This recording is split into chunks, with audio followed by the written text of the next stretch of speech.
اعوذ باللہ من الشیطان الرجیم بسم اللہ الرحمن الرحیم۔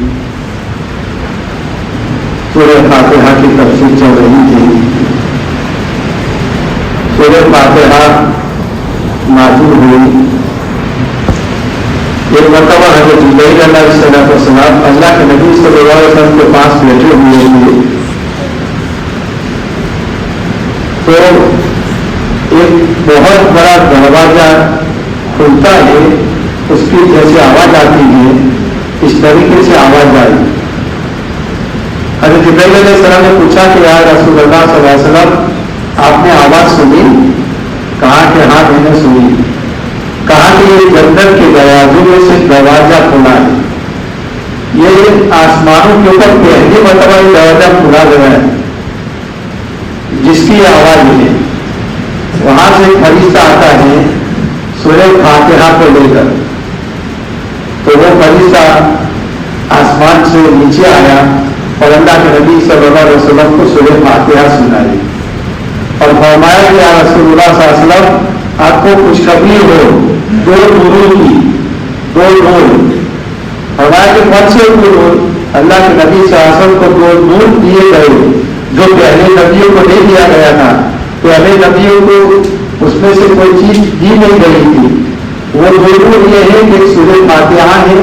اور سورہ بقرہ کی آخری آیتیں، یہ دو نور ہے اللہ کے نبی صلی اللہ علیہ وسلم کو دیے گئے تھے۔ وہ فرشتہ لے کر آیا، اللہ کے نبی صلی اللہ علیہ وسلم کو یہ سنایا، اس سورہ فاتحہ کو جو ہے وہ سنایا۔ فرمایا کہ یہ فرشتہ پہلی مرتبہ زمین پر آ رہا ہے، کبھی وہ آیا نہیں ہے، وہ سورہ فاتحہ کو لے کر آ رہا ہے۔ سورہ فاتحہ مکی بھی ہے اور مدنی بھی ہے، مکہ کے اندر بھی نازل ہوئی اور مدینہ کے اندر بھی نازل ہوئی۔ جو صورتیں اللہ کے نبی صلی اللہ علیہ وسلم نے ہجرت کی اس سے پہلے میں نازل ہوئی ان کو مکی کہتے ہیں، یعنی مکہ کے اندر نازل ہوئی۔ ہجرت سے پہلے جتنی بھی نازل ہوئی ان کو مکی کہتے ہیں۔ اور پھر اس کے بعد جو ہے اللہ کے نبی صلی اللہ علیہ وسلم ہجرت کر کے مدینہ چلے گئے، وہاں جانے کے بعد جو صورت نازل ہوئی اس کو مدنی کہتے ہیں۔ تو سورہ فاتحہ دو مرتبہ نازل ہوئی، علماء فرماتے ہیں کہ دو مرتبہ بھی نازل ہوئی اور سورہ فاتحہ تو کئی مرتبہ بھی نازل ہوئی، اللہ کے نبی صلی اللہ علیہ وسلم کو سنائی گئی۔ تو اللہ کے نبی صلی اللہ علیہ وسلم مکہ کے اندر تھے، مدینہ کے اندر ہجرت کر کے گئے تھے، لیکن مکہ کے اندر آئے، وہاں جو آیت نازل ہوئی اس کو بھی مدنی کہیں گے۔ یہ تو مکہ کے اندر نازل ہوئی، لیکن اللہ کے نبی صلی اللہ علیہ وسلم مدینے سے آئے تھے، ہجرت کے بعد آئے تھے، تو اس لیے یہ مکہ کے اندر بھی نازل ہوئی اور جو ہے مدینہ کے اندر بھی اللہ کے نبی صلی اللہ علیہ وسلم بعض مرتبہ ضرورت پڑ جاتی ہے تو اس کو دو مرتبہ دوہرانا پڑتا ہے۔ بعض مرتبہ بعض ایسی صورتیں ہیں کہ جب ضرورت پڑ گئی تو دو مرتبہ دوہرانا پڑتا ہے۔ تو دو مرتبہ دوہرانے کا مطلب یہ ہوتا ہے کہ یہ صورتیں ایک مرتبہ نازل ہوئی، دوسری مرتبہ ضرورت پڑ گئی، اس لیے آپ کو اشارہ کرایا گیا۔ تو یہ مدینہ کے اندر بھی نازل ہوئی تھی، مدینہ کے اندر بھی جو ہے اس کی نازل ہونے کا جو ہے علماء اس کو بتا رہے ہیں۔ سورہ فاتحہ کے بہت بڑے فضائل ہیں، سورہ فاتحہ کے فضائل بہت سارے ہیں، حدیثوں کے اندر اس کے بہت سارے فضائل بتائے گئے ہیں۔ اور اللہ نبی صلی اللہ علیہ وسلم نے فرمایا کہ جو جتنی بھی چیزیں تورات میں، زبور میں، انجیل میں ہیں وہ ساری کی ساری باتیں قرآن میں ہیں، اور جتنی بھی قرآن کے اندر جتنی بھی ساری باتیں ہیں وہ ساری کی ساری باتیں سورہ بقرہ کے اندر ہیں، اور جتنی بھی سورہ بقرہ کے اندر جتنی بھی باتیں ہیں وہ ساری کی ساری سورہ فاتحہ کے اندر ہیں۔ مطلب کہ پورے دین کا نچوڑ سورہ فاتحہ میں ہے، پورے تورات، زبور، انجیل اور قرآن شریف کا نچوڑ، ان ساری چاروں کتابوں کا نچوڑ جو ہے وہ سورہ فاتحہ کے اندر ہے، جس کی وجہ سے سورہ فاتحہ کی فضیلت بڑھ جاتی ہے۔ اور سورہ فاتحہ کو جو ہے سب سے مسانی کہا جاتا ہے، یعنی جو پہلی کتابوں کے اندر تھا وہ سارا کا سارا اس کے اندر رکھ دیا گیا ہے۔ اب اس کو سمجھنے کے لیے جو ہے بہت لمبا وقت چاہیے، لیکن مختصر کر کے میں آپ کو بتاؤں گا کہ کس طریقے سے اس کے اندر سمندر کو پوجے کے اندر بھر دیا ہے۔ یہ سورہ فاتحہ ہے، بار بار اس کو اس لیے اس کو کہا جاتا ہے کہ یہ بار بار پڑھے جانے والی یعنی سورت ہے،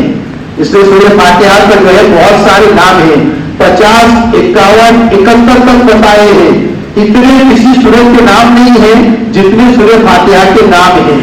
اس کو جو ہے کہا جاتا ہے کہ بار بار پڑھنے والی سورت، یعنی وہ اتنی پڑھی جاتی ہے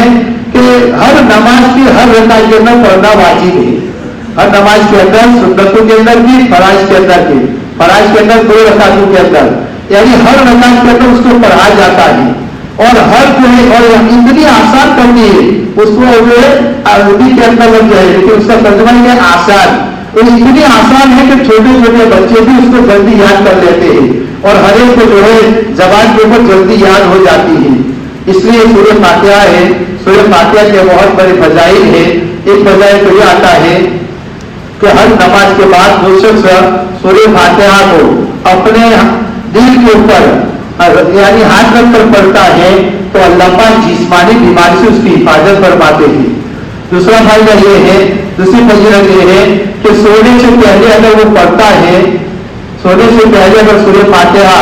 اور آیت الکرسی پڑھتا ہے تو اگر اس دن اس کی انتقال ہو گیا تو اللہ پاک اس کو جنت کو فردوس عطا فرمائیں گے، کیونکہ سورہ فاتحہ کے اس کا یقین ہے، سورہ فاتحہ کے اندر سارا قرآن ہے، سورہ فاتحہ کے اندر ساری 4 کتابوں کا نچوڑ ہے، تو اس کا مطلب یہ ہے کہ میرا اس کے اوپر یقین ہے، میرا اس کے اوپر ایمان ہے، جس کی وجہ سے تو میں نے اس کو پڑھا ہے۔ اب اس پڑھنے کی وجہ سے جو ہے اللہ پاک اس کی مغفرت فرما دیتے ہیں۔ اس لیے ہم روزانہ جو ہے اپنے بچوں کو کہیں، گھر کے اندر بھی آواز سے کہے سورہ فاتحہ پڑھ لو، سورہ فاتحہ پڑھ لو، سورہ فاتحہ پڑھنے کی روزانہ جو ہے، بلکہ اللہ کے نبی صلی اللہ علیہ وسلم کے بارے کے اندر آتا ہے سورہ فاتحہ، آیت الکرسی اور 4 کل پڑھ کر وہ اس طریقے سے ہلکا بناتے تھے، اور ہلکا بنانے کے بعد اپنے ہاتھ کا اس طریقے سے ہلکا بناتے تھے اور اپنے ہاتھوں کے اندر تھوکتے تھے، پھونک مارتے تھے، اور پھونک ایسی مارتے تھے کہ اس کے اندر تھوڑے سے دھوپ کے ذرات جاتے تھے، تو وہ ذرات اپنے ہتھیلی کے اندر لے کر پھر پورے بدن کے اوپر بن لیتے تھے، پورے بدن کے اوپر یوں پھیر لیتے تھے، جہاں جہاں ہاتھ پہنچتا تھا وہاں تک جو ہے اپنے بدن کے اوپر سورہ فاتحہ، آیت الکرسی اور 4 پھونک پڑھ کر یہ اپنے اوپر دم کر دیا کرتے تھے۔ اللہ کے نبی صلی اللہ علیہ وسلم جیسے یوں فرما رہے ہیں، میں اس لیے کر رہا ہوں تاکہ میرے شیطان میرے اوپر کوئی دخل گیری نہ کرے، میرے بدن کے اندر اور میرے بدن کے اوپر بھی اس کا بس نہیں چلتا، وہ اس کی ہمت نہیں ہوتی بدن کو ٹچ کرنے کی، کیونکہ ہم نے پڑھ لیا ہے تو فرشتہ ہماری حفاظت کے لیے کھڑا ہو جاتا ہے، پوری رات باڈی گارڈ اللہ پاک ہمارے لیے بھیج دیتے ہیں کہ اب یہ فرشتہ پوری رات ہماری جو ہے ہمارے سر کے پاس کھڑا رہتا ہے کہ کوئی شیطان اس کو ہاتھ نہ لگا سکے، کوئی شیطان جو ہے اس کو ہاتھ نہ لگا سکے۔ اس لیے جو ہے اس کی فکر کرنے کی کوشش کرنے کی کہ روزانہ جو ہے آیت الکرسی 4 کل اور آیت الکرسی پڑھ کر سونے کی کوشش کرے۔ اللہ آپ سب کو عمل کرنے کی توفیق عطا فرمائے۔ اللهم صل على سيدنا محمد وعلى آل سيدنا محمد وبارك وسلم۔ اللهم انت ربي لا اله الا انت سبحانك اني كنت من الظالمين، ونشهد ان لا اله الا الله وحده لا شريك له، ونشهد ان محمدا عبده ورسوله۔ سبحان ربك رب العزة عما يصفون، وسلام على المرسلين، والحمد لله رب العالمين، برحمتك يا ارحم الراحمين۔